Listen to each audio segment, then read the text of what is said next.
अब यहाँ पर से रिलैक्स होकर देखो बात को, सुनो सुनो, आजा इधर, आजा इधर। तो पहले चैप्टर का पहला टॉपिक क्या है, नाम बताओ? Electric charge. इलेक्ट्रिक चार्ज पढ़ेंगे, समझते हैं इलेक्ट्रिक चार्ज को क्या होता है। सुनो, ये कहानी तुम लोग बचपन में सुने होगे, कंघी को सूखे बाल पे मारते हैं तो कंघी चार्ज हो जाता है। क्या हो जाता है? ऐसा क्या होता है कि वो चार्ज हो गया? यस, बाल का इलेक्ट्रॉन निकल करके कंघी में आ जाता है। इलेक्ट्रॉन का ट्रांसफर होना ही चार्ज का रीज़न है, क्योंकि इलेक्ट्रॉन पे नेगेटिव चार्ज होता है। तो किसी बॉडी से इलेक्ट्रॉन निकलता है तो उसमें इलेक्ट्रॉन की कमी हो गई, तो अब भी चार्ज आ गया।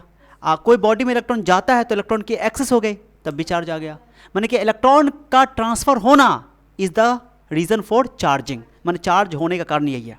ठीक है, जैसे मैं तुमको एग्जांपल देता हूँ। अब चार्ज दो टाइप का होता है, पॉजिटिव और नेगेटिव। कैसे? कितने बच्चे सोचते हैं तीन टाइप का होता है चार्ज, एक पॉजिटिव नेगेटिव एक न्यूट्रल। न्यूट्रल कोई चार्ज का टाइप नहीं है, चार्ज का दो ही टाइप है, पॉजिटिव एंड नेगेटिव। अब सुनो, मैं समझाता हूँ। तो पहले रीजन कॉज क्या लिखोगे? Transfer of electron is the reason of charging, है ना।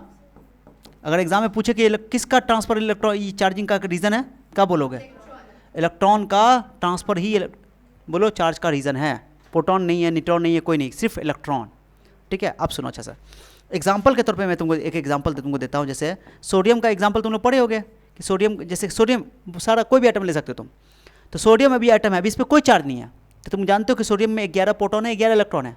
अब एक इलेक्ट्रॉन निकल गया, मान लो ये एक इलेक्ट्रॉन इसमें से निकल गया, तो सोडियम पे आ जाता है +1 चार्ज। क्या आ जाता है? +1 चार्ज। एक इलेक्ट्रॉन निकल गया।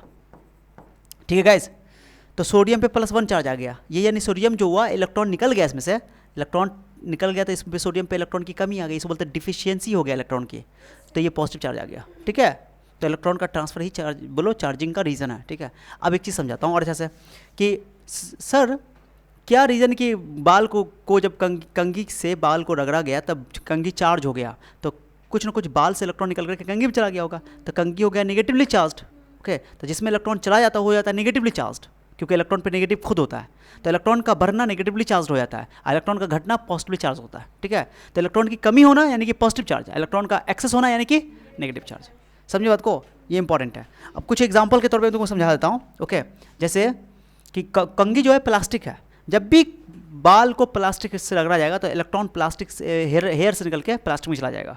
ओके सर, हेयर का ही इलेक्ट्रॉन क्यों निकलता है प्लास्टिक में, इस पे कंघी पे चला जाता है? ऐसा भी तो हो सकता था कि कंघी का इलेक्ट्रॉन हेयर पे आ जाता, लेकिन नहीं, जिसके इलेक्ट्रॉन न्यूक्लियस से वीकली बाइंड होते हैं वही इलेक्ट्रॉन निकलेगा। तो प्लास्टिक की तुलना में हेयर के इलेक्ट्रॉन जो होते हैं वो वीकली बाइंड होते हैं इलेक्ट्रॉन से। तो आपस में जब घर्षण होता है, फ्रिक्शन होता है, ओके, तो फ्रिक्शन के कारण इलेक्ट्रॉन जो है बाल का निकलता है, प्लास्टिक का, हेयर कॉम का नहीं निकलता है। समझिए? जैसे तुम ग्लास इसको ले लोगे, ग्लास को, ठीक है, ग्लास का रॉड ले लो, ये ग्लास का शीशा ले लो, ठीक है, ग्लास ही ले लो, बोतल। तो ग्लास को तुम अगर सिल्क के कपड़ा से रगड़ो या कॉटन के कपड़ा से रगड़ोगे, कॉटन का कपड़ा है ना ये, इसे रगड़ोगे तो ग्लास भी चार्ज हो जाएगा, कपड़ा भी चार्ज हो जाएगा। ओके, दोनों पे अपोजिटली चार्ज ही होगा, निकले होगा, पैदा होगा। तो उस किस में आएगा? तो ग्लास का इलेक्ट्रॉन निकल के जाता है किस पे? कॉटन पे। ठीक है, तो ग्लास हो जाता है पॉजिटिव और कॉटन हो जाता है नेगेटिव। फिर रीज़न वही है कि जिसका बोलो इलेक्ट्रॉन वीकली बाइंड होगा वो निकलेगा। तो उसके लिए एक टर्म इस्तेमाल करते हैं हम लोग, वर्क फंक्शन। क्या चीज़ इस्तेमाल करते हैं? तो जिस मटेरियल का वर्क फंक्शन जितना कम होता है इलेक्ट्रॉन उतना आसानी से उसमें से निकल जाता है। वर्क फंक्शन उसको बोलते हैं कि वो कम से कम एनर्जी जो दे करके इलेक्ट्रॉन उसमें से निकाला जा सके। ओके, तो मटेरियल में से किस में इलेक्ट्रॉन जाएगा, किस में निकलेगा, वो डिपेंड करता है उसके वर्क फंक्शन पर। बस समझे कि इलेक्ट्रॉन कितना स्ट्रांगली बाइंड है। इसके बारे में हम लोग जब मेथड ऑफ चार्जिंग पढ़ेंगे ना, कि चार्जिंग का मेथड जो पढ़ रहे हैं तो उसमें पढ़ना है method of charging by friction, charging by conduction, charging by induction हम लोग पढ़ेंगे। तो चार्जिंग का जब मेथड पढ़ेंगे तो वहाँ पे फ्रिक्शन को डिटेल करेंगे कि कौन कौन से किस पे चार्ज पॉजिटिव आएगा, किस पे नेगेटिव आएगा। एक एग्जांपल और मैं तुमको समझाना चाहूँगा। जैसे रबर है, रबर जो होता है, जैसे बैलून रबर का बना होता है, पता है तुमको। तो बैलून को तुम जब कपड़ा से, सिल्क के कपड़ा से रगड़ोगे, किसे रगड़ोगे? तो सिल्क बैलून्स में इलेक्ट्रॉन सिल्क के कपड़ा से निकल के आ जाएगा। सिल्क के कपड़ा से, यानी सिल्क का कपड़ा बोलो या कॉटन का कपड़ा, कॉटन के कपड़ा पे तुम बैलून को रगड़ो, तुम देखोगे जब कपड़ा को तुम कभी बैलून को कपड़ा पे रगड़ लेते हो, बैलून को दीवार पे चिपक जाता है। देखो ये बात ध्यान दियो, ये एक कई बार बच्चा लोग करता है, और इसमें भी बर्थडे उड्डे भी सेलिब्रेट करता था बच्चा लोग करता है, जा बैलून को रगड़ लेता है और दीवार पर चिपक जाता है, बट बहुत देर तक नहीं चिपका रहता है, थोड़ा देर के लिए चिपक जाता है। लेकिन ये बात ध्यान करोगे तुम, तो चार्ज हो जाता है बैलून। ठीक है, तो कपड़ा पर रगड़ो ना तो चार्ज हो जाएगा बैलून। ओके, अब क्या किया साइंटिस्ट ने, ध्यान सुना, इंपॉर्टेंट बात बता रहा हूँ, कि मान लो कि एक गोला है हमारे पास, ये कोई भी गोला है, ओके कोई गोला है, ओके इस गोला को किसी बॉडी से रगड़ के चार्ज किया गया, ये तो कंफर्म है कि चार्ज किया जाएगा। अब मान लो कि इस बॉडी से इलेक्ट्रॉन इस गोला से चार्ज निकल गया, इस पे आ गया कौन चार्ज, मान लो अभी प्लस प्लस नहीं देता है, अभी कैसे नाम कैसे रखा गया उसका थोड़ा मतलब समझाता हूँ। इस पे चार्ज आ गया, ठीक है, इसको जिससे रगड़ा गया, मान लो कि इसको सिल्क के कपड़ा से रगड़ा गया, सिल्क के कपड़ा से रगड़ा गया, ठीक है, मान लो कि बैलून है तुम्हारा, इसको सिल्क के कपड़ा से रगड़ा गया, ठीक है, एकदम अच्छा से रगड़ा गया। एक और बैलून है, एक और ऐसा ही बैलून है, एक ऐसा ही बैलून है, ठीक है, उसको भी सिल्क के कपड़ा से उतना ही देर तक रगड़ा गया, उतना ही देर तक रगड़ा गया, सेम टाइम तक, यानी कि जितना चार्ज इस पे आया उतना चार्ज इस पे आया। और जब दोनों बैलून को फ्रीली लटका दिया गया, पास लाया गया, धागा के से लटका गया, पास लाया गया उसको, ओके, तो ये क्या होगा कि ये दोनों एक दूसरे को रिपेल किया, हाँ रिपेल किया। जिस तरीके से इसको चार्ज किया गया है उसी तरीके से, बस समझा रहे मैं क्या बोल रहा हूँ, इसको भी सिल्क के कपड़ा से रगड़ा गया है, इसको भी सिल्क के कपड़ा से रगड़ा गया है, तो जो चार्ज का नेचर होगा, जो भी चार्ज का नेचर होगा, तो प्लस और माइनस जो तुम चार्ज की बात कर रहे हो, दो चार्ज दो टाइप का होता है, प्लस और माइनस, पॉजिटिव और नेगेटिव, ये साइंटिस्ट ने किस आधार पर रखा होगा, कुछ तो सोच के रखा होगा ना, ये कोई मैथमेटिक्स की तरह कहे प्लस माइनस रख दिया, कुछ भी रख देता, ओके। तो चार्ज का जो नेचर है वो दो टाइप का, पॉजिटिव और नेगेटिव, क्यों है वही को समझाने की कोशिश कर रहा हूँ कि जब बैलून को आपस में रगड़ा, बैलून को जब सिल्क के कपड़ा से रगड़ा गया, दो बैलून को, दोनों को एक ही तरीके से एक ही विधि से चार्ज किया गया, तो ऑब्वियसली कि दोनों को जब एक ही विधि से चार्ज किया गया है, एक ही मटेरियल से रगड़ा गया, तो चार्ज का नेचर तो सेम ही होगा, अब वो कुछ भी मतलब नहीं हमको, ओके। इस केस में पॉजिटिव चार्ज है, माने ये नेगेटिव हो जाएगा, सिल्क पॉजिटिव हो जाएगा, यानी ये नेगेटिव चार्ज आएगा इस केस में, रबर पे नेगेटिव आता है, ठीक है। तो इसका मतलब कि दोनों, जब दोनों को फ्रीली लटकाया गया धागा से, उसको पास लाया गया, तो देखा गया दोनों आपस में क्या कर रहा है, रिपेल कर रहा है, तो इससे पता चल गया ओ सेम नेचर के चार्ज पर रिपल्सन होता है। अगर अब एक ही विधि से चार्जिंग कर रहे हो, और यानी यही बोलो सेम नेचर का चार्ज अगर आता है, सेम नेचर का चार्ज आता है, तो इसका मतलब है कि दोनों में क्या होता है, रिपल्सन। ये एक्सपेरिमेंट से पता चला, अपने मन से नहीं साइंटिस्ट बता दी कि रिपल्सन हो गया, लाइक चार्जेस में रिपेल होता है, ऐसा नहीं होता है। उन्होंने क्या किया बोलो, एक्सपेरिमेंट से बताया। फिर उसके बाद अब ध्यान सुनो बात को, जब इसको सिल्क के कपड़ा से रगड़ा गया मान लो, और इसको रगड़ा गया मान लो कि ये जो दिखाई दे रहा है, जो तुम देख रहे हो, इसको रगड़ा गया मान लो प्लास्टिक से, किससे रगड़ा गया मान लो, प्लास्टिक से, प्लास्टिक के कोई मटेरियल से रगड़ा गया मान लो, ठीक है।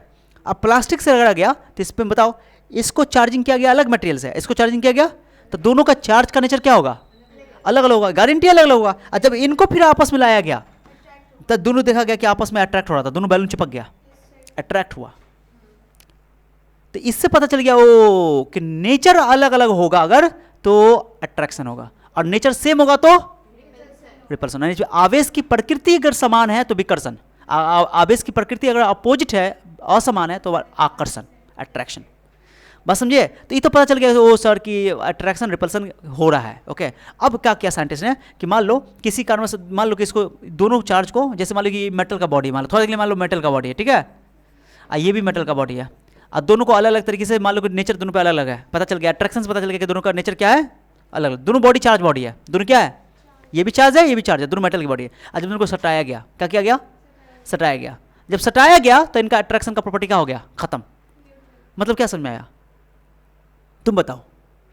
ये मेटल बॉडी मान लो, थोड़ा देर मैं समझा रहा हूँ, बैलून को मैंने एग्जांपल खत्म कर दिया, ये मेटल की बॉडी है, ये मेटल की बॉडी है, इसको सिर्फ अलग तरीके से चार्ज किया गया, इसको दोनों को इस तरह चार्ज किया गया, दोनों में अट्रैक्शन हो, क्या हो, अट्रैक्शन हो, यानी कि दोनों पे नेचर क्या हो, अपोजिट हो, ठीक है, अपोजिट नेचर है। अब जब दोनों को किसी कारण से चिपक गया, वाला चिपक, सट गया, जैसे सटा उसका तो उसका अट्रैक्शन खत्म हो गया, अट्रैक्शन खत्म हुआ मतलब दोनों का चार्ज खत्म, चार्ज खत्म हो गया, चार्ज खत्म हो गया। जैसे इसका मतलब है कि दोनों पे चार्ज, तो अट्रैक्शन हो रहा था, इसका मतलब ये कि चार्ज इसका और इसका नेचर सेम नहीं था, अलग अलग नेचर था, ये तो क्लियर हो गया। और जब दोनों को चिपकाया गया तो दोनों का चार्ज क्या हो गया, खत्म। जैसे मैथमेटिक्स में जानते हो कि +5 को -5 जोड़ोगे तो आंसर क्या हो जाएगा, 0। अरे +5 में -5 जोड़ो तो क्या हो जाएगा आंसर, 0। +6 में -6 जोड़ो तो क्या हो जाएगा, 0।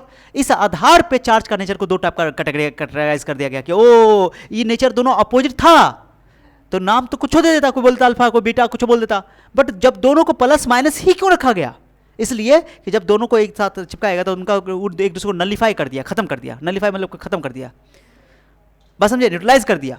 इससे पता चला ओ एक चार्ज का नाम रख दिया पॉजिटिव, एक का नाम रख दिया। अच्छा, बाद में माइक्रो लेवल पे पढ़ाया गया तो इलेक्ट्रॉन का नेगेटिव चार्ज तो जानते हो कि मिलिकन एक ऑयल ड्रॉप एक्सपेरिमेंट था, मिलिकन साहब ने इलेक्ट्रॉन का चार्ज पता किया था, ओके, और उन्होंने क्वांटाइजेशन प्रॉपर्टी भी बताया था, बात करेंगे, ठीक है, समझिए बात को। तो उसके बाद जो है, इसलिए चार्ज दो ही टाइप का होता है। अगर तुमसे पूछे कोई चार्ज कितना प्रकार का होता है, दो टाइप का होता है, पॉजिटिव चार्ज और हाँ, तीन टाइप नहीं है, दो ही टाइप का चार्ज है। ओके, और जब दो चार्ज बॉडी आपस में चिपकती है, अगर अपोजिट चार्ज का नेचर तो दोनों का हो जाएगा, अगर दोनों का चार्ज का मैग्नीट्यूड सेम है तो चार्ज खत्म हो जाएगा, न्यूट्रल हो जाएगा चार्ज, अगर नेचर सेम वैल्यू सेम है मैग्नीट्यूड सेम है तो खत्म, टाटा बाबा। ठीक है, बट इस आधार पे चार्ज को दो टाइप में बांटा गया, कैसे बांटा गया, प्लस क्यों रखा गया, माइनस क्यों रखा गया, रीजन मैंने तुमको देने की कोशिश किया। ठीक है, तो अब हो गया, तो पहली बात तो चार्ज का माइक्रो लेवल पर अगर रीजन पूछेगा तो ट्रांसफर ऑफ इलेक्ट्रॉन है। ओके, और चार्ज जो है दो टाइप का होता है सर, कौन कौन टाइप का, दो बोलो, दो टाइप कौन कौन है, टू टाइप्स है चार्ज का। ओके, इलेक्ट्रिक चार्ज बोलो या चार्ज बोलो, पहला टाइप बताओ, जल्दी बताओ, पॉजिटिव चार्ज बोलो, पॉजिटिव चार्ज इलेक्ट्रॉन आने से बनेगा कि इलेक्ट्रॉन निकलने से बनेगा, हाँ, जिस बॉडी में इलेक्ट्रॉन की कमी होगी, जिस बॉडी में इलेक्ट्रॉन की कमी होगी, इलेक्ट्रॉन निकलेगा तो पॉजिटिव चार्ज। अब ध्यान दो, यहाँ पे ध्यान दो सारी बातें। ओके, तो ये पॉजिटिव चार्ज हो गया, यानी कि इलेक्ट्रॉन की कमी, मैं थ्योरी लिख देता हूँ, डिफिशियंसी ऑफ इलेक्ट्रॉन, इलेक्ट्रॉन की कमी, when ever a body goes on deficiency of electrons, मैंने उसमें से इलेक्ट्रॉन क्या हो जाए, निकल जाए, तो चार्ज कैसा हो जाए, जल्दी बताओ, पॉजिटिव हो जाएगा। और जब भी इलेक्ट्रॉन निकलेगा तो बताओ इलेक्ट्रॉन में कुछ ना कुछ मास है कि नहीं है, अरे मास है, जैसे बाल को कंघी से बाल को रगड़ा गया तो कंघी चार्ज हो गया तो बाल भी तो चार्ज हुआ। तो अगर तुम कभी देखोगे कि अच्छा से तुम इसको रगड़ दो बाल को, ऐसा कभी कभी करो ना, तुम बड़ा बड़ा बाल होगा, एक कपड़ा कॉटन का कपड़ा ले आओ, आप बाल को तुम घसाट से रगड़ दो, ठीक है, ऐसे बाल को, बड़का लड़की लोग का बाल पे, अब बाल खड़ा हो जाएगा, बाल एकदम अजीब तरह से हो जाएगा, करके एक्सपेरिमेंट करके एक दिन दिखाएंगे। किसका बाल दिखाना बताओ, ठीक है, नहीं दिखाना तब बोलो तब होगा, नहीं तो चलो लड़का लोग के साथ करो, तुम लोग का बहुत ये हो जाएगा, लोचा है तुम लोग के साथ, तो ये पिन खोलो वो खोलो वो खोलो, अच्छा कोई लड़का लोग के साथ कर, लड़का लोग का बाल है ना, कोई छोटा का घुंघरालू वाले नहीं, तो एक कॉटन का मैंने कि जैसे कि कोई बेडशीट ना होता है ओढ़ने वाला, या दुपट्टा पट्टा है ना, वो सब लेकर के एकदम नहीं, थोड़ा बड़ा होना चाहिए, थोड़ा सा ज़्यादा खिंचाया जाए, ओके, तो ज़्यादा रगड़ाएगा तो बाल खड़ा हो जाएगा, चार्ज हो जाता है बाल। आप सब सोचो सब बाल पे चार्ज आ गया, सब बाल पे चार्ज आ जाता है, बाल सब चार्ज एक दूसरे को क्या करेगा, रिपेल करेगा, तो सब अपने आप क्या हो जाएगा, खड़ा हो जाएगा। और भी रीज़न है उसके पीछे कि चार्ज जो हमेशा नुकीले हिस्से में ज़्यादा रहता है, ठीक है, माने शरीर का सबसे नुकीला हिस्सा बाल है, तब बाल पे जाके चार्ज जाकर स्टे करता है पूरी बॉडी में, ठीक है, बस इसलिए आ जाओ। तो अच्छा बताओ, तो यानी कि जब कंघी से बाल को रगड़ा गया, ओके, तो बोले थे ना बाल से इलेक्ट्रॉन निकल के कंघी पे चला गया, कंघी हो गया नेगेटिवली चार्ज्ड, बाल हो गया पॉजिटिवली चार्ज्ड। तो सर बाल से चार इलेक्ट्रॉन निकला, यानी कि हमारे बॉडी का इलेक्ट्रॉन निकला, यानी कि मास घट गया। अरे इलेक्ट्रॉन का कुछ ना कुछ मास तो है, भले ही बहुत कम मास घटा, निग्लिजिबली घटा, बहुत घटा, लेकिन घटा तो समझिए, और कंघी का मास क्या हो जाएगा, बढ़ जाएगा। तो जब भी पॉजिटिवली चार्ज होगा तो मास बढ़ जाएगा, मास ध्यान देना, और जब भी नेगेटिवली चार्ज होगा तो इलेक्ट्रॉन आ ही जाएगा तो मास बढ़ जाएगा। अच्छा, नेगेटिवली की बात मैं कर रहा हूँ, मैंने सही बोला, तुम सुना ही नहीं सही से। पॉजिटिवली चार्ज में इलेक्ट्रॉन निकला तो मास घट गया, नेगेटिवली चार्ज में मास इलेक्ट्रॉन आ गया तो मास बढ़ गया। ये बोले तुम दोनों चीज़ में तुम सेम ही सोच लिए, एक बार हम पॉजिटिव बोले एक बार नेगेटिव बोले तुम ध्यान नहीं दी, ठीक है। अरे समझिए, तो इलेक्ट्रॉन का डिफिशियंसी मतलब कि बॉडी का मास क्या हो जाएगा, बोलो, मास घट जाएगा। मैंने एरो दे दिया, बहुत बार क्वेश्चन में एमसीक्यू में पूछा हुआ है, ठीक है। हाँ, अभी क्वेश्चन का जवाब देना तुम लोग, अभी देखते हैं नंबर 2।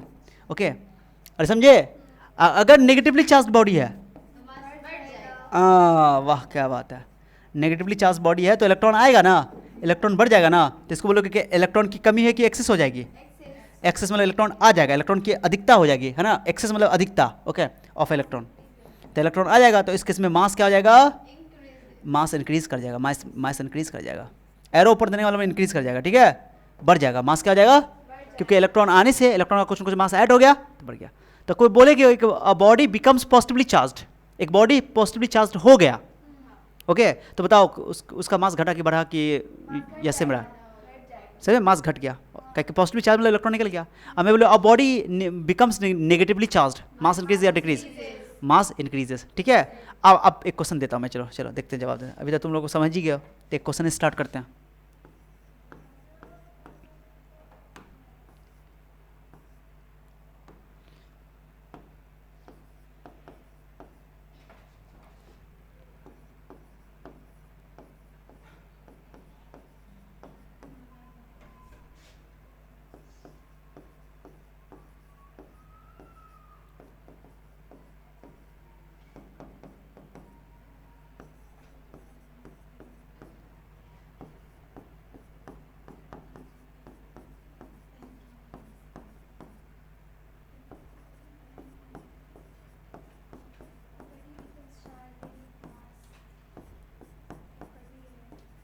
आंसर भी नहीं बताना है, पूरा ऑप्शन लिख देंगे तब, ठीक है।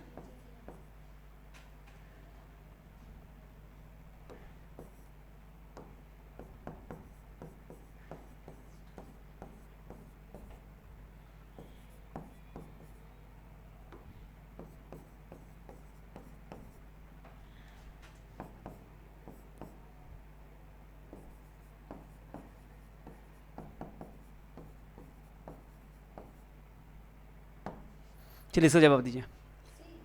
अ body becomes charge then its mass increases decreases, may increase और डिक्रीज या रिमेन सेम। बोलो, एक डी बोलिए, तुम सी बोलिए, तुम ए, तुम बोलो, बोलो सब बोलो। हाँ ए, और तुम? आंसर सी हो जाएगा। देखिए ये कितना गंदा का जवाब दिया तुमने, हमको लग रहा था कि तुम लोग जवाब दोगे सही गलती है। ये बोर्ड एग्जाम का क्वेश्चन पूछा हुआ है, कंसेप्चुअल क्वेश्चन है, पूछा हुआ है, ठीक है। बॉडी चार्ज है, अब वो पॉजिटिव चार्ज भी हो सकता है, नेगेटिव चार्ज भी हो सकता है, थोड़ी बोला कि पॉजिटिव या नेगेटिव है।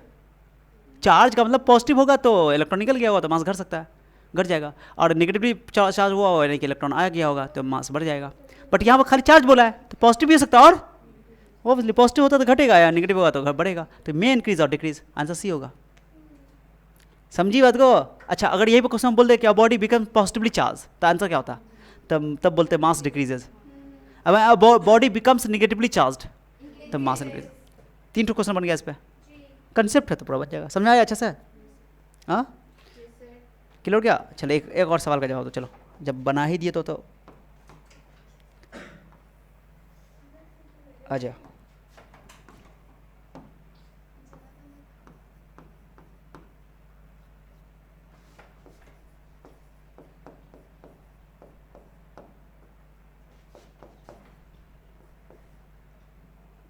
देखो इसको बीमारी हुआ, कई मच्छर ना बैठा हुआ है, देखो तो गौर से देखो, गौर से।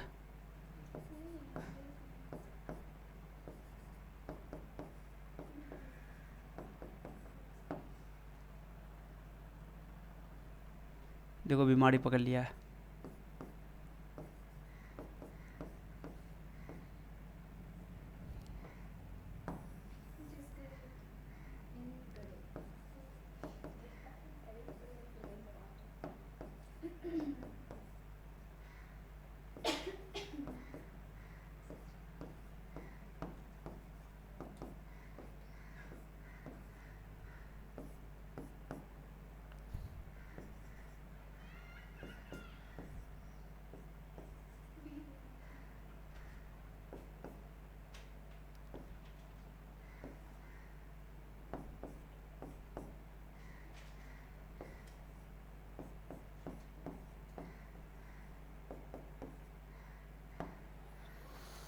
क्वेश्चन को पढ़िए अच्छा से।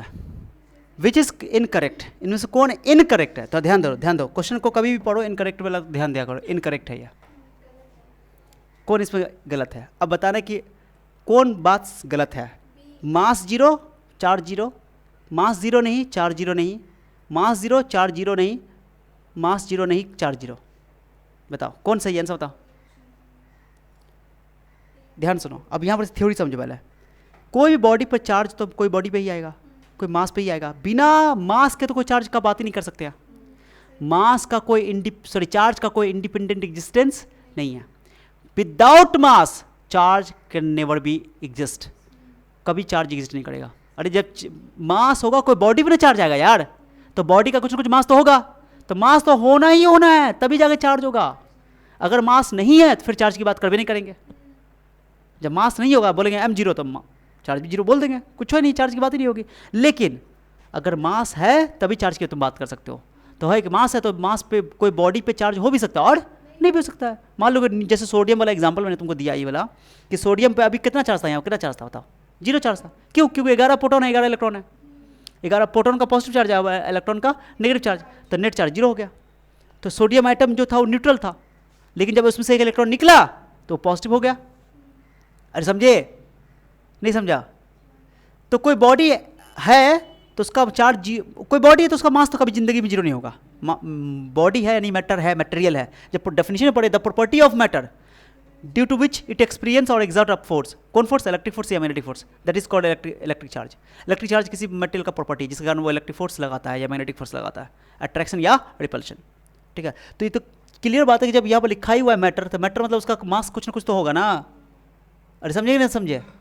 तो मास तो होगा ही होगा, गारंटी। बिना मास के चार्ज की बात ही नहीं कर सकते हैं। ओके, चार्ज है तो मास होबे करेगा। अरे समझे बात को? और चार्ज बिना मास के चार्ज नहीं भी हो सकता है, ऐसा भी हो सकता है कोई बॉडी का मास है लेकिन चार्ज नहीं, न्यूट्रल हो body. Okay, but mass zero कभी नहीं होगा, मास तो कुछ ना कुछ है इसका। तो बताओ कौन सही है? अब इस बताओ इसमें कौन सही नहीं है, विच इज़ इनकरेक्ट? बताओ। सी है, एकदम परफेक्ट जवाब दियो, सी है। कि बिना मास के चार्ज कैसे आ जाएगा? अरे ये बोल रहा है कि मास जीरो है और चार्ज लेकिन जीरो, ये कैसे पॉसिबल है? नहीं समझे? Charge can never exist without mass. तो मास में और चार्ज में सबसे बड़ा अंतर यही है कि मास बिना चार्ज के एग्जिस्ट करता है, हाँ, बट चार्ज बिना मास के एग्जिस्ट नहीं कर सकता है। बात समझे? अब मैं तुमको एग्जांपल देता हूँ सबका, एक एक एग्जांपल देता हूँ सबका। जैसे m0 q0 का मतलब समझे कि मास जीरो है और q भी जीरो है। कोई ऐसा पार्टिकल मैं तुमको एग्जांपल दे सकता हूँ। पार्टिकल, एक पार्टिकल हम लोग पढ़ेंगे आगे जाकर के, फोटोन। वैसे केमिस्ट्री में तुम लोग क्लास 11 में पढ़े थे फोटोन। ओके, लाइट के छोटे छोटे पार्टिकल को बोलते हैं फोटोन। फोटोन का रेस्ट मास भी जीरो होता है और चार्ज भी उसका। तो पहला का एग्जांपल हो गया फोटोन। लो एग्जांपल दे रहा हूँ तुम्हारे सामने में, एक्सप्लेन कर रहा हूँ इस टॉपिक को। फोटोन का मास भी जीरो होता है, चार्ज भी जीरो होता है। रेस्ट मास जीरो और क्यों rest mass, okay, photon, sorry N, ठीक है, फोटोन। ठीक है, फोटोन एक एग्जांपल आता है कि वो कौन सा पार्टिकल है जिसका मास भी जीरो है चार्ज भी जीरो होता है। हाँ, फोटोन का रेस्ट मास जीरो होता है और चार्ज भी जीरो होता है। ठीक है, एग्जाम ऐसे भी पूछ सकता है फोटोन का रेस्ट मास कितना है तो जीरो, रेस्ट चार्ज कितना है तो जीरो। तो एक क्वेश्चन यहाँ से हर एक चीज़ का एक्सप्लेनेशन कर दे रहा हूँ। ठीक है, आ जाओ अब ये बताओ, यहाँ बताओ बी में दो मास जीरो नहीं है, क्यों? चार्ज भी जीरो नहीं है, यानी कि बॉडी चार्ज है, बॉडी चार्ज है। ओके, तो बॉडी चार्ज है तो जैसे इलेक्ट्रॉन ले लो, ये पार्टिकल इलेक्ट्रॉन जान तो नेगेटिवली चार्ज पार्टिकल है, इसका मास भी जीरो नहीं है और चार्ज भी -1 है ना, नेगेटिव चार्ज है। अब प्रोटॉन की बात कर लो, ऐसा बहुत सारा एग्जांपल हो सकता है ना। जैसे अल्फा पार्टिकल का नाम सुने? अल्फा पार्टिकल का नाम हीलियम न्यूक्लियस को बोलते हैं अल्फा पार्टिकल, है ना। हीलियम न्यूक्लियस को बोलते हैं अल्फा पार्टिकल। ओके, ठीक है गाइस, ऐसा बहुत सारे एग्जांपल ले सकते हो। हीलियम न्यूक्लियस को बोलते हैं अल्फा पार्टिकल। ठीक है, चलिए अब ये वाला सी वाला ये एग्जांपल, ये तो कोई पॉसिबल ही नहीं है, ये तो एग्जिस्ट ही नहीं करेगा। बोले तो charge can never exist without mass, है ना, तो ये तो पॉसिबल नहीं है। ये वाला कि मास जीरो नहीं है लेकिन चार्ज, न्यूट्रॉन ले लो सबसे अच्छा एग्जांपल। न्यूट्रॉन ऐसा पार्टिकल है जिसका मास तो जीरो नहीं लेकिन चार्ज न्यूट्रल है। आपको न्यूट्रल जितना भी न्यूट्रल बॉडी है, जैसा अभी हमारे ऊपर कोई चार्ज नहीं है, मतलब क्या हुआ कि हम न्यूट्रल है। मेरा मास तो है बट मास टोटल चार्ज कितना है? जीरो है। तो किसी बॉडी को न्यूट्रल बॉडी जितना भी होगा उसका चार्ज जीरो होगा, नेट चार्ज जीरो होगा। ठीक है, नेट चार्ज जीरो मतलब कि उसके अंदर जो एटम है, एटम के अंदर इलेक्ट्रॉन प्रोटॉन बराबर है, सीधी सी बात है। ओके, तो ये होगा, तो न्यूट्रॉन एग्जांपल हो गया, न्यूट्रॉन एग्जांपल हो गया। ओके, समझिए बात को। न्यूट्रल बॉडीज हो गई, जितनी भी न्यूट्रल बॉडीज है ना, न्यूट्रल बॉडीज हो गई। ये न्यूट्रॉन पार्टिकल है, ये बॉडी की बात कर रहे हैं, बॉडी में। ओके, कुछ समझ में आ गया? सो मैंने सबका एग्जांपल दे दिया एक एक करके। तो कौन इनकरेक्ट था, बात समझ आ गया? तो एक छोटा सा क्वेश्चन से मैंने तुम्हारा कंसेप्ट थोड़ा सा क्लियर किया है। ओके, तो बात समझ में आ रहा है होपफुली? चलो आ जाओ, अब बात सबको लिखते हैं। ये एक तो सिस्टम एकदम स्लो चल रहा है। ओके, तो पॉजिटिव चार्ज का मतलब कि इलेक्ट्रॉन की कमी, इलेक्ट्रॉन निकल गया, इलेक्ट्रॉन निकला मतलब मास घट जाएगा। नेगेटिव चार्ज का मतलब इलेक्ट्रॉन आ गया, इलेक्ट्रॉन एक्सेस हो गया, ठीक है, मतलब मास बढ़ गया। खाली चार्ज बोल देंगे तो चलो एक क्वेश्चन का जवाब दो, मेरे दिमाग में आ ही गया था, कर ही देता है। क्वेश्चन के थ्रू कंसेप्ट थोड़ा सा ज़्यादा समझ में आता है, मज़ा आता है बच्चों को पढ़ने में। ठीक है, लो आ जाओ आ जाओ आ जाओ, इधर इधर इधर इधर इधर देखो, इधर देखो। खाली मेरे मूड पे डिपेंड करता है कि हमको पढ़ाना कैसे। मूड खाली बन गया तो फिर पढ़ाना तो पढ़ाना है। देखो अभी मूड कभी कभी खराब रहता है, रुक जाता है बेचारा, बीमारी है इसको।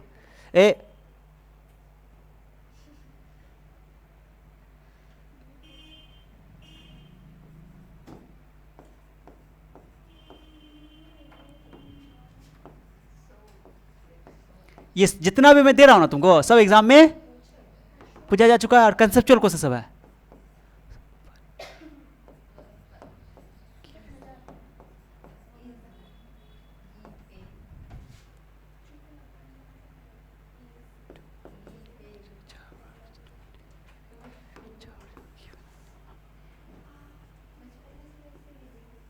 तो यही है बीमारी जो पकड़े हुआ है, इसको देख रही हो, ये बीमारी पकड़े हुआ है।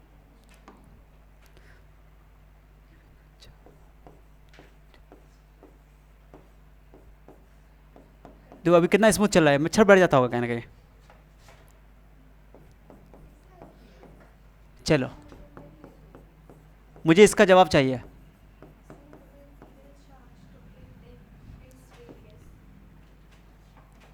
मुझे जवाब चाहिए इसका।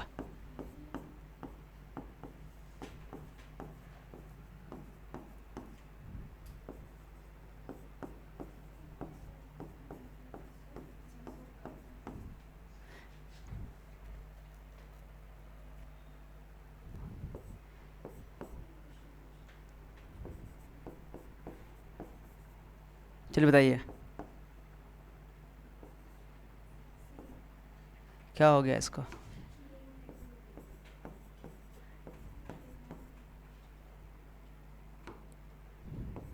चलिए बताइए आंसर बताइए।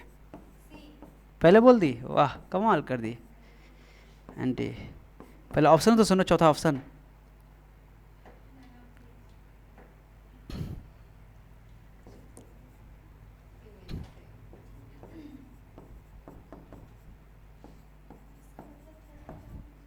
चलिए जवाब दीजिए।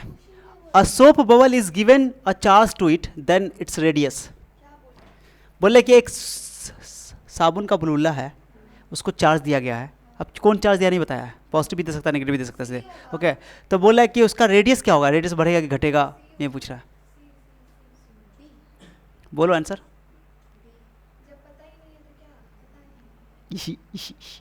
अरे ये साबुन का बुलबुला है, ये बुलबुला है, सुनो पता नहीं, दिमाग लगा ना, दिमाग इसलिए तो सोच डेवलपमेंट करवाना है। अब कोई चार्ज इसको मान लो, दोनों केस देकर देखो, पॉजिटिव चार्ज दे दिया, दे देते हटाओ।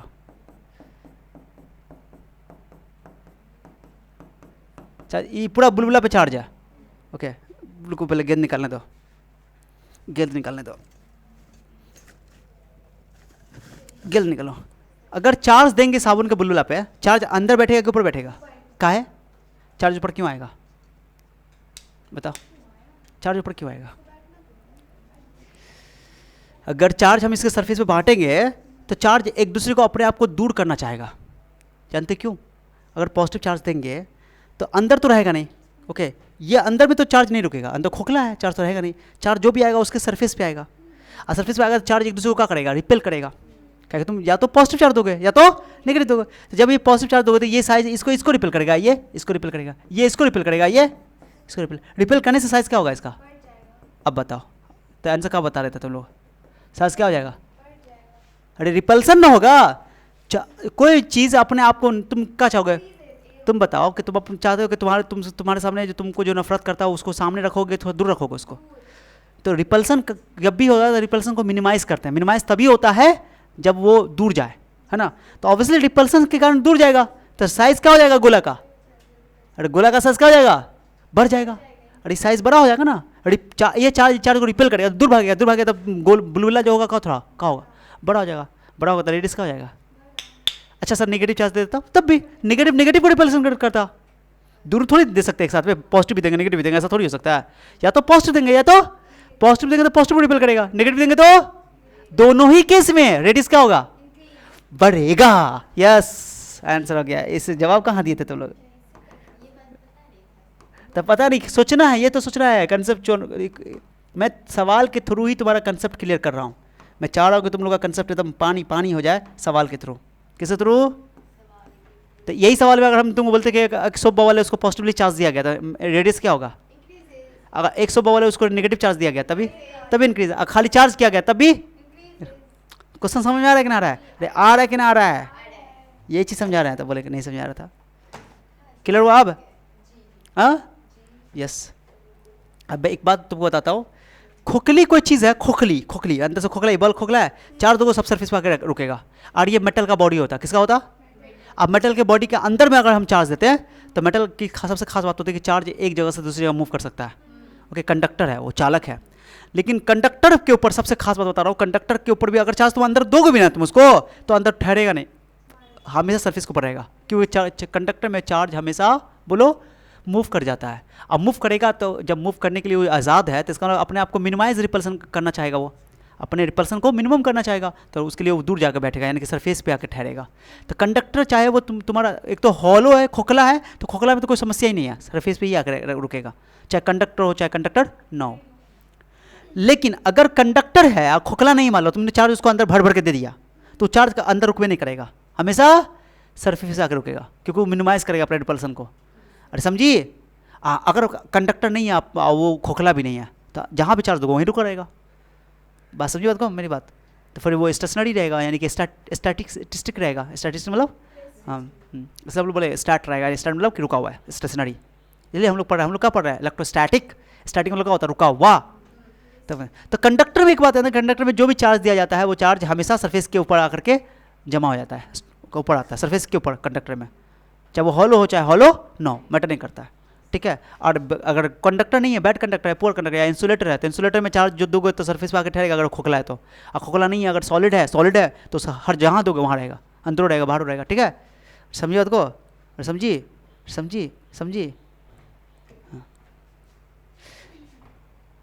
तो आई थिंक बात कुछ कुछ समझ में आ रहा है। एक ही सवाल से कितना चीज़ क्लियर कर दिया तुम्हारा, ओके क्लियर हो गया। अब चार्ज के कुछ यूनिट के बारे में बात कर लेते हैं, चला आ जाओ। पहले चार्ज को डिनोट किया जाता है सर, देखिए तो charge is denote by small Q. Q से लिखा है तो आगे समझ आ जाएगा, ठीक है। ओके सुनो, चार्ज एक स्केलर क्वांटिटी है। ए सुनो रे पुरचुकिया, चार्ज स्केलर है, क्या बताओ चार्ज क्या है, पहले लिखता हूँ। चार्ज एक डिराइव क्वांटिटी की फंडामेंटल क्वांटिटी है, बताओ। ड्राइव क्वांटिटी है। चार्ज फंडामेंटल क्वांटिटी नहीं है, मास फंडामेंटल है, बट ड्राइव चार्ज तुम्हारा ड्राइव क्वांटिटी है। ड्राइव क्या जाता है, तो charge is a drive quantity. छोटी छोटी बातें हैं बट बहुत मोटी मोटी बातें हैं।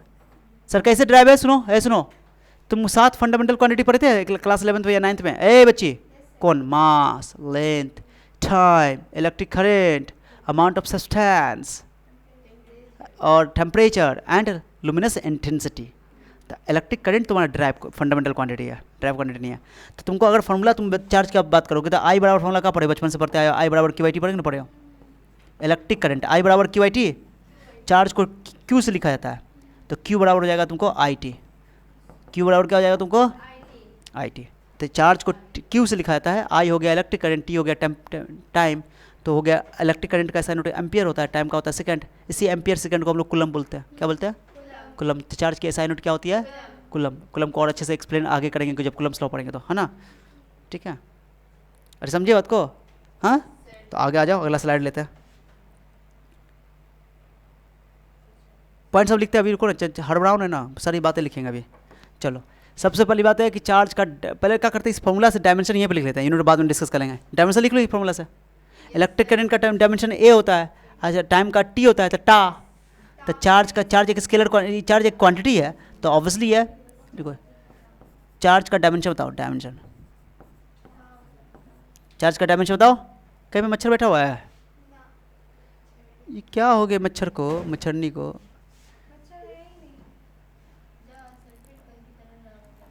कर तो रहा है कल की तरह। तुम लोग के टाइम में क्या हो जाता है, सुबह में इतना स्मूथ चलता है, इतना स्मूथ चलता है, हमको लगता है इस फाइल में ही एंटीवायरस है, इस फाइल में ही एंटीवायरस है। बस एक ऑप्शन है कि इसको निकाल के, पेन ड्राइव निकाल के इसमें ही पढ़ाएंगे आप। है उपाय, बहुत उपाय है, हम तो कुछ न तो कितना करेंगे रे, एक काम थोड़ी रहता है बेटी। तुम लोग ना फ्री हो, तुम लोग ना फ्री हो। चार्ज का डायमेंशन, डायमेंशन बताओ, डायमेंशन बताओ, डायमेंशन बताओ, टा। क्या बोलोगे, बोलो चार्ज का डायमेंशन क्या हो गया, बोलो टा। टी मतलब टाइम है, ए मतलब एम्पियर, इलेक्ट्रिक करंट का, ओके टा। चार्ज का डायमेंशन क्या हो गया, टा। अब बेसिक में ये सब पढ़ा भी दी थे, फिर दोबारा लिख दे रहा है। चार्ज स्केलर क्वांटिटी, कौन क्वांटिटी है, बोलो, charge is scalar quantity, scalar quantity है ना, अदिश राशि है, इसको सीधे सीधे ऐड कर देते हैं, स्केलर मतलब सीधे सीधे ऐड कर देते हैं, ठीक है। मैंने अगर तुम बोले कि एक बॉडी को 5 कूलम चार्ज दिया गया है प्लस में, और उसी बॉडी को फिर -10 कूलम चार्ज दिया गया है, तो बोले नेट चार्ज कितना है उस बॉडी का, तो बोलो -10 + 5 -5 हो जाएगा। तो जोड़ दो सीधे नंबर की तरह, जैसे अलजेब्रा में जोड़ते हो ना, तो उसको बोलते हैं अलजेब्राइक सम, क्या बोलते हैं इसको। तो अभी हम लोग बेसिक प्रॉपर्टी पढ़ेंगे चार्ज का, basic property, so don't worry. ये हो गया, इतना अच्छा हो गया, हो गया। चलो चार्ज के SI यूनिट बताओ, SI यूनिट बहुत इंपॉर्टेंट बेटा, SI unit of charge, coulomb, हाँ सुन रहे हो? इज, बताओ ना, बताओ, मैं इसको कलर थोड़ा चेंज कर देता हूँ, अच्छा लगेगा। बताओ क्या है, बताओ। कुलम लिखोगे ना ऐसे, सुनो ये वो सुनो, COULOMB, कुलम्ब, बिल्कुल सही है। मुँह मत कान फाड़ देंगे, फिर मत कान फाड़ देंगे हम तो।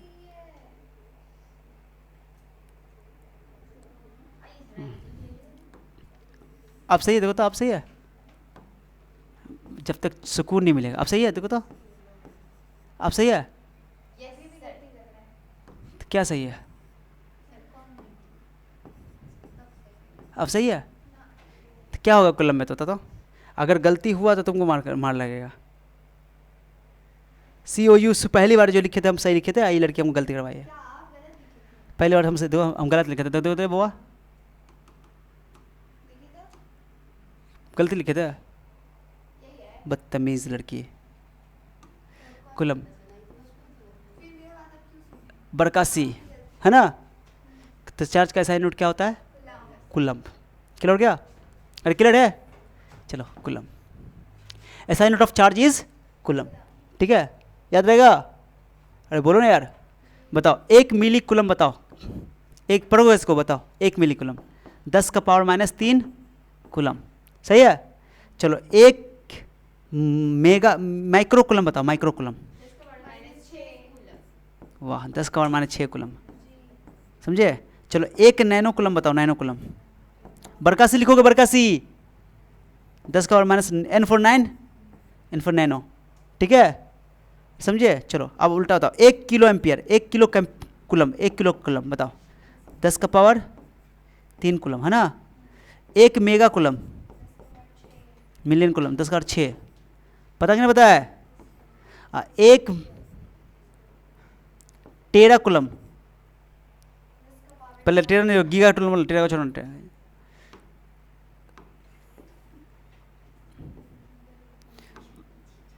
इसको बोलते हैं, आ जाओ, मिलियन, बिलियन, ट्रिलियन, बिलियन है ये। गीगा मतलब होता है 10 का 9, ये सब छोटा छोटा जानकारी आपको पता होना चाहिए। फिर आगे टेरा 12, ठीक है, तो जरूरत नहीं इतना। क्या समझ में आया इसका यूनिट? किसका यूनिट?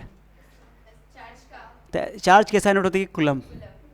आई छोटा छोटा सा न्यूमेरिकल बनाने के लिए मैंने तुमको बता दिया, नॉलेज के लिए, ठीक है। अब आगे सुनो, ए इधर एनर्जी में यार, इतना इंपॉर्टेंट है, आ जाओ। अब इसका एक सीजीएस यूनिट होता है, क्या होता था? या स्मॉलेस्ट प्रैक्टिकल यूनिट बोल सकते हो, स्मॉलेस्ट प्रैक्टिकल यूनिट। सुनो, चार्ज के स्मॉलेस्ट प्रैक्टिकल यूनिट है, स्मॉलेस्ट प्रैक्टिकल यूनिट,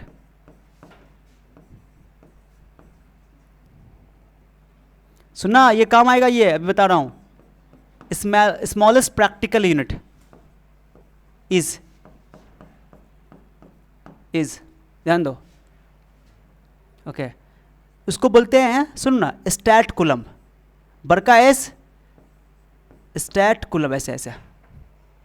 इसकी सबसे छोटी जो प्रैक्टिकल यूनिट है वो स्टैट कुलम है। इसी का एक और नाम है, इसको एक और चीज़ बोलते हैं, ESU, इलेक्ट्रोस्टैटिक यूनिट। क्या बोलते हैं इसको? इसी का एक और नाम है फ्रैंकलिन, साइंटिस्ट के नाम पे फ्रैंकलिन,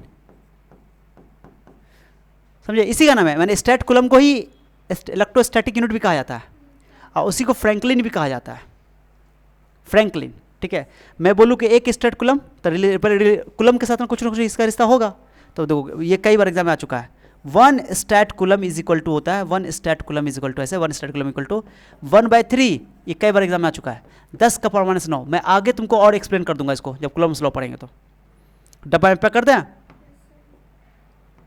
बहुत इंपॉर्टेंट है, कई बार पूछा हुआ है, सीधे सीधे पूछ दिया गया है, ऐसे पूछा हुआ है। एक स्टैंड कुलम कितना होगा? तो 1/3, 10 का पावर -9 कुलम। अगर एक कुलम पूछेगा तो ऐसा करो, एक कुलम निकालो, तो 3 इधर जाएगा, और 10 का पावर -9 इधर आएगा तो ऊपर प्लस हो जाएगा, तो 3 × 10⁻9 हो जाएगा। अगर एक कुलम पूछेंगे कि स्टैट कुलम में कितना होगा, तो एक कुलम बराबर हो जाएगा 3 × 10⁻9 स्टैट कुलम। इसी स्टैट कुलम को बोलते हैं इलेक्ट्रोस्टैटिक यूनिट, ESU। चाहे 1 स्टैट कुलम बोलो, चाहे 1 ESU बोलो, चाहे 1 फ्रैंकलिन बोलो, बात सेम है, समझे बात को। तो इसकी सीजीएस यूनिट, या इसको सीजीएस यूनिट भी बोलते हैं इसको, या इसको बोलते हैं स्मॉलेस्ट प्रैक्टिकल यूनिट कौन है? Stat coulomb. ये रिलेशन कई बार एग्जाम में आ चुका है, कई बार आ चुका है, समझे बात को? अरे समझा? एक स्टैट कुलम 1/3 इंटू 10⁻⁹ कुलम, छोटी यूनिट है ये, छोटी यूनिट है, छोटी है। और एक कुलम अगर निकालना चाहते हो तो 3 इंटू 10⁹ कुलम, 9 स्टैट कुलम। ठीक है, समझ में आ गया? चलो आ जाओ, एक और चीज़ बताता हूँ, बताओ एक और।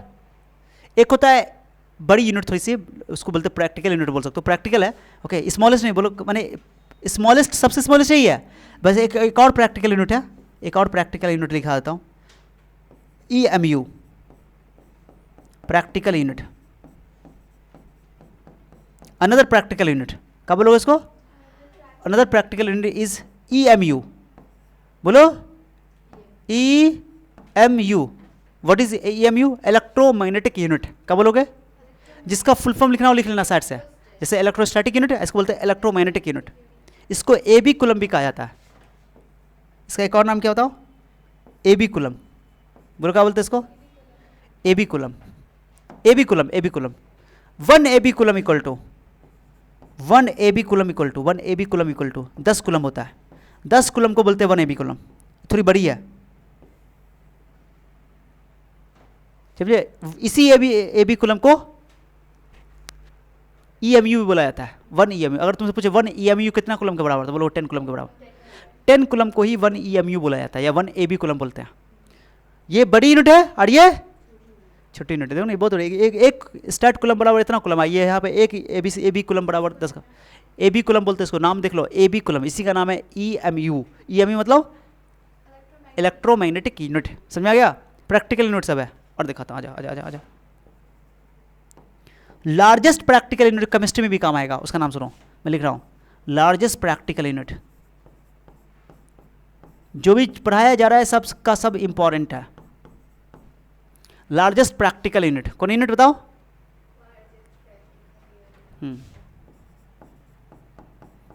इज, पढ़ो इसको, क्या पढ़ोगे?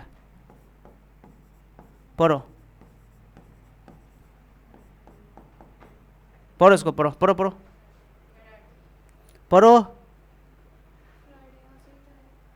फेराडे, एक हम लोग फिजिक्स में ही पढ़ेंगे फेराड, आगे पढ़ेंगे सेकंड चैप्टर में। फेराड कैपेसिटेंस की यूनिट होती है, फेराड, उसको भी F से लिखा जाता है, ओके।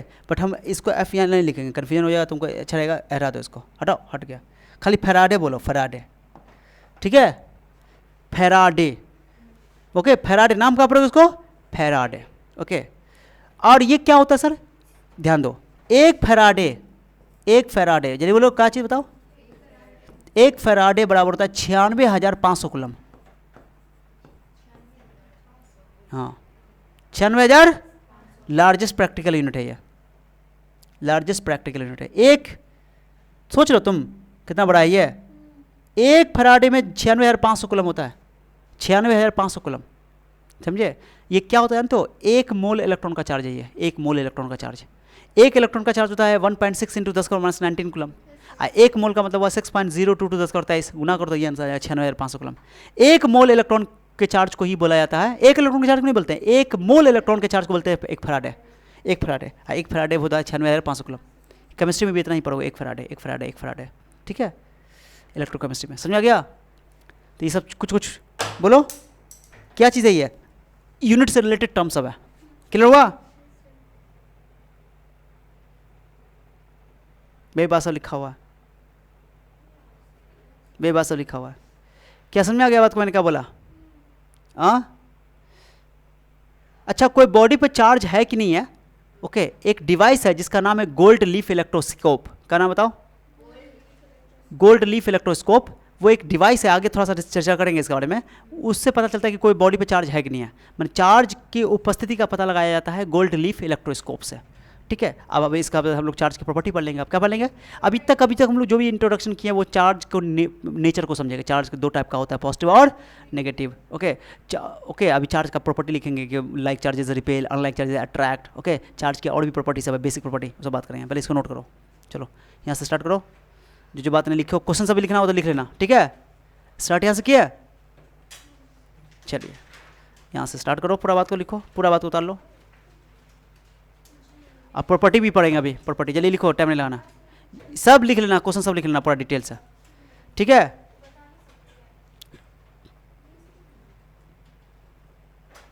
नहीं है यहाँ तो, ये था, इतना लिखो चलो। ओके,